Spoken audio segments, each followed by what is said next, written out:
और क्या आप जानते हैं महाभारत के 25 आश्चर्यजनक तथ्यों के बारे में?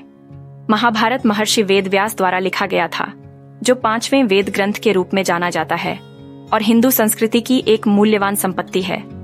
भगवद गीता भी इसी महाकाव्य से निकली है, जिसमें कुल 1 लाख श्लोक हैं और इसलिए इसे शतसाहस्त्री संहिता के नाम से जाना जाता है। महाभारत महर्षि वेदव्यास द्वारा लिखा गया था, जो 5वें वेद ग्रंथ के रूप में जाना जाता है और हिंदू संस्कृति की एक मूल्यवान संपत्ति है। भगवद गीता भी इसी महाकाव्य से निकली है, जिसमें कुल 1 लाख श्लोक हैं और इसलिए इसे शतसाहस्त्री संहिता के नाम से जाना जाता है।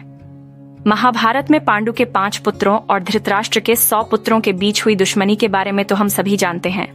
उनके बीच की इस नफरत ने पासे के खेल में एक महत्वपूर्ण भूमिका निभाई और परिणाम स्वरूप पांडवों ने अपनी भूमि और अपनी आम पत्नी द्रौपदी को कौरवों के हाथों खो दिया।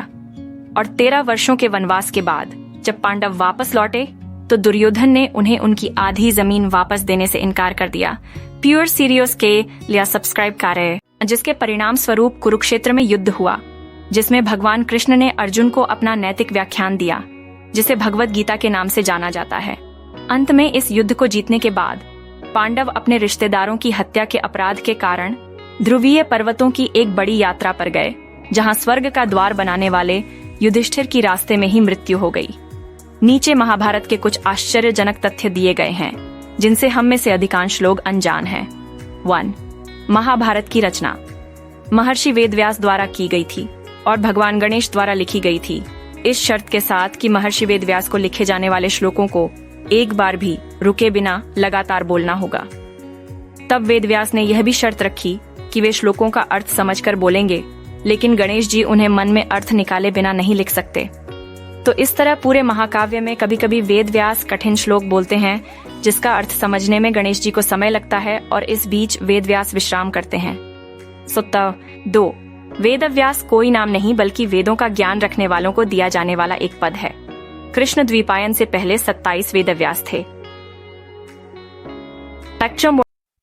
जिन्हें यह नाम इसलिए दिया गया क्योंकि उनकी त्वचा का रंग भगवान कृष्ण की तरह गेहुआ था और उनका जन्म एक द्वीप पर हुआ था। 3. अजीब लेकिन सच है कि 10 अन्य गीताएं भी मौजूद हैं, जैसे व्याध गीता, अष्टावक्र गीता, पराशर गीता आदि। हालांकि श्री भगवद गीता शुद्ध और पूर्ण गीता है, जिसमें भगवान कृष्ण द्वारा दी गई जानकारी शामिल है। 4. वेदव्यास के शिष्य वैशंपायन ने पहली बार महाभारत राजा जन्मेजय के घर में पढ़ी थी, जो अभिमन्यु के पोते और परीक्षित के पुत्र थे। अपने पिता की मृत्यु का बदला लेने के लिए उन्होंने अनेक सरपयज्ञ किए। 5. शांतनु भीष्म पितामह के पिता थे, जिनका विवाह गंगा से हुआ था। अपने अगले जन्म में शांतनु राजा महाभिष थे।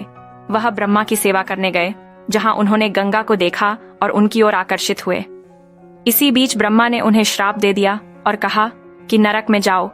इसके कारण अगले जन्म में उनका जन्म राजा प्रतीप के पुत्र शांतनु के रूप में हुआ और उन्होंने गंगा से विवाह किया, लेकिन उन्होंने शांतनु से वचन लिया कि वह कभी उनसे प्रश्न नहीं पूछेंगे। वह मान गए। उन्हें 8 बच्चों का आशीर्वाद मिला और पहले 7 बच्चों को गंगा ने नदी में डुबो दिया।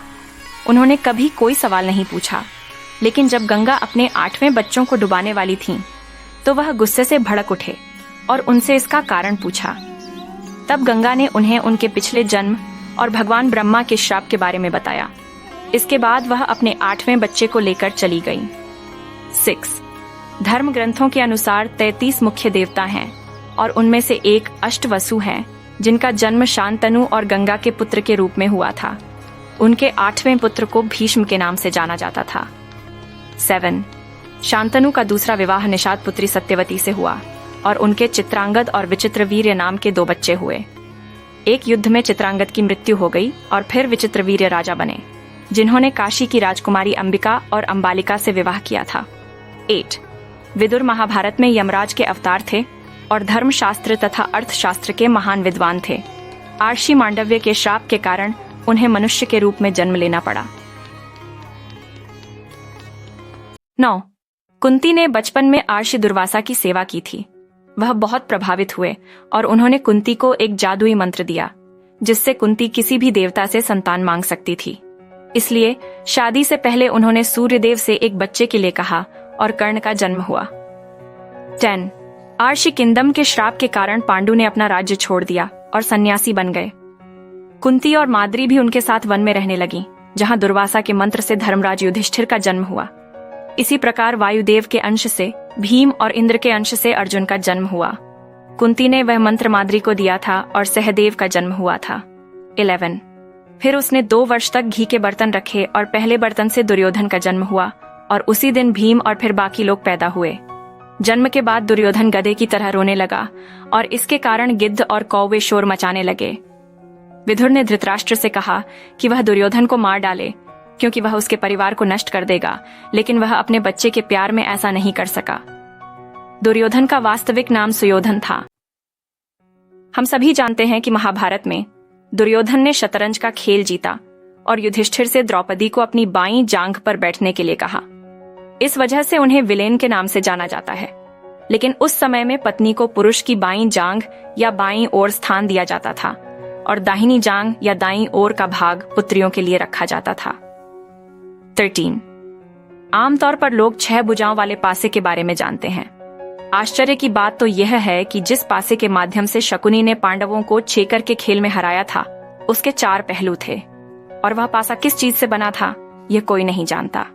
14 ऐसा कहा जाता है कि महाभारत धर्म के बारे में सिखाता है और कई लोग इसे सत्य या झूठ से भी जोड़ते हैं, लेकिन महाभारत में कहीं भी सत्य या झूठ को परिभाषित नहीं किया गया है। महाभारत में लोगों की प्रत्येक क्रिया उन परिस्थितियों पर निर्भर करती है जिनमें वे हैं।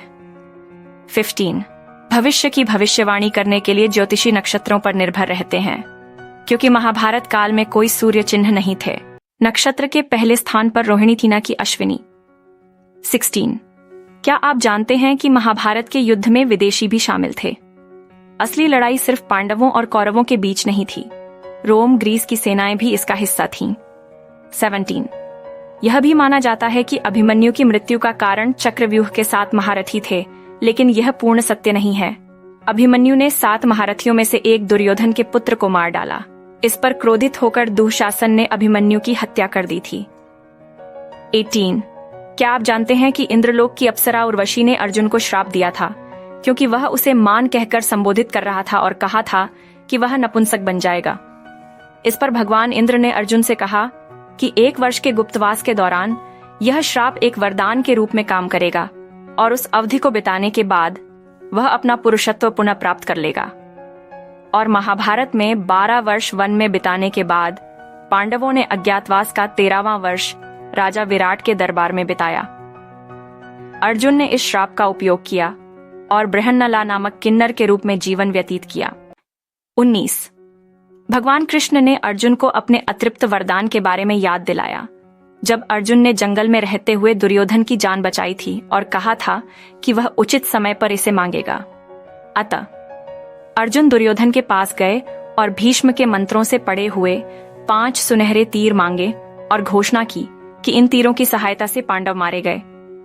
उसी समय दुर्योधन उस वक्त हैरान रह गया जब अर्जुन ने उससे 5 सुनहरे तीर मांगे, लेकिन चूंकि उसने उससे वादा किया था इसलिए उसने दे दिए। फिर अगली सुबह जब वह भीष्म के पास गए और 5 और सुनहरे तीर मांगे तो उन्होंने हंसते हुए कहा कि यह संभव नहीं होगा और कहा कि कल के महाभारत युद्ध में जो कुछ भी होगा वह बहुत पहले लिखा जा चुका है और इसे कोई नहीं बदल सकता। 20 महाभारत के युद्ध में भगवान कृष्ण ने अपना वचन तोड़ दिया कि वे कोई हथियार नहीं उठाएंगे, लेकिन जब उसने देखा कि अर्जुन भीष्म की शक्ति का मुकाबला करने में सक्षम नहीं है तो वह असहाय हो गया और उसने तुरंत रथ की लगाम नीचे फेंक रथ के एक पहिए को उठा लिया और भीष्म को मारने के लिए उनकी ओर बढ़ गया। अर्जुन ने कृष्ण को रोकने की कोशिश की, लेकिन सब व्यर्थ। 21 क्या आप जानते हैं कि भगवान कृष्ण ने कौरवों की बजाय पांडवों का समर्थन क्यों किया था? दरअसल अर्जुन और दुर्योधन दोनों युद्ध में समर्थन मांगने के लिए कृष्ण के पास गए और उनके कक्ष में प्रवेश किया। दुर्योधन सबसे पहले उनके कक्ष में दाखिल हुआ और कृष्ण के बिस्तर पर उनके सिर के पास बैठ गया। अर्जुन बिस्तर के नीचे गए और हाथ जोड़कर खड़े हो गए। जब कृष्ण उठे तो उन्होंने सबसे पहले अर्जुन को देखा, मुस्कुराए और कहा कि वह उनका समर्थन करेंगे। 22 महाभारत में कौरवों की रक्षा जयद्रथ ने की थी। वह अपने वरदान का उपयोग पांडवों को चराव्यूह में प्रवेश करने से रोकने के लिए कर रहा था। चूंकि जयद्रथ को भगवान शिव ने युद्ध में एक दिन के लिए पांडवों के भाई अर्जुन को छोड़कर युद्ध में रोकने का वरदान दिया था, जिनकी रक्षा कृष्ण ने की थी, लेकिन जब चक्रव्यूह में अर्जुन का पुत्र मारा गया तो बाद में अर्जुन ने अपने बाण से जयद्रथ का वध कर दिया।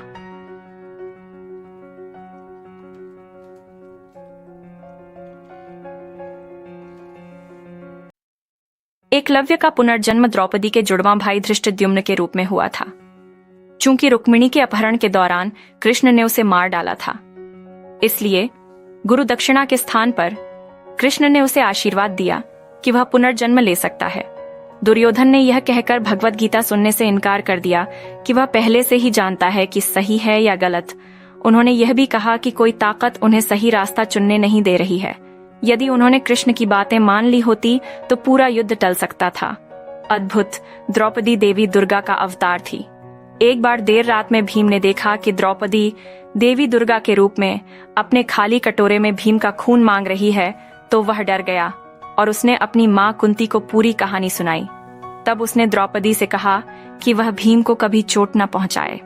एक नश्वर प्राणी होने के नाते द्रौपदी को उससे वादा करना पड़ा, और ऐसा करने में वह झिंझक के साथ अपने होंठ काटती है। कुंती ने अपने कपड़े के किनारे से अपने होठों से खून पोंछा और उससे वादा किया कि भीम उसके लिए कटोरा भर देगा।